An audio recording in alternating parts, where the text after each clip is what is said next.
7-8 महिन्यांपूर्वी मला यूट्यूबला एक कमेंट आली की ताई मला तुझ्याकडे केकची ऑर्डर द्यायची आहे. मी तुझ्यापासून जवळच राहते पण माझ्याकडे तुझा कॉन्टॅक्ट नंबर नाही आहे, तर प्लीज मला तुझा कॉन्टॅक्ट नंबर शेअर कर. तर मी तिला म्हटलं की मी कमेंट बॉक्समध्ये तुला नंबर शेअर नाही करू शकत, तुला त्यासाठी मला इंस्टाग्रामला मेसेज करावा लागेल, कारण की यूट्यूबला माझे 8,000+ सबस्क्रायबर आहेत. जर माझा नंबर लीक झाला तर मीच प्रॉब्लेममध्ये येईन, त्यामुळे मी तिला इंस्टाग्रामला मेसेज करायला सांगितलं. त्यानंतर तिचा 6 महिन्यांनंतर मला इंस्टाग्रामला मेसेज येतो, ते पण तिच्या मिस्टरांच्या ID वरून.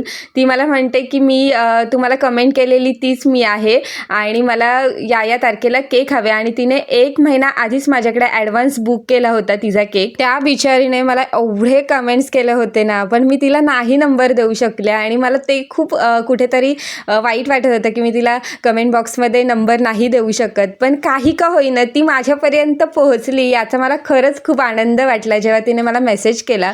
तर त्यानंतर आमचं केक संदर्भातलं बोलणं झालं. तर तिला 3 थॉट्स एकाच केकमध्ये हवे होते, जसं की तिच्या ॲनिव्हर्सरी दिवशी तिच्या मिस्टरांचा बर्थडे असतो आणि ती आता मम्मा होणार आहे, तर हे तिन्ही थॉट्स मला एकाच केकमध्ये कवर करायचे होते आणि त्यासाठी मी इथे मेसेज केकची निवड केली, ज्याच्यामध्ये मी हे 3 थॉट्स जे आहेत ते एका स्ट्रिप्सवर लिहिले होत्या आणि केकवर चिटकवले होते. आता ते तुम्ही बघा, याचा फायनल लुक जो आहे त्यानंतर तुम्हाला समजेल की कशा पद्धतीने मी ते कवर केले. आणि या केकवर रोजेस त्या स्वतःच लावणार होत्या. तर हा होता केकचा फायनल लुक. तुम्हाला कसा वाटला नक्की कमेंट करून सांगा. भेटूया पुढच्या व्हिडिओमध्ये, तोपर्यंत बाय बाय.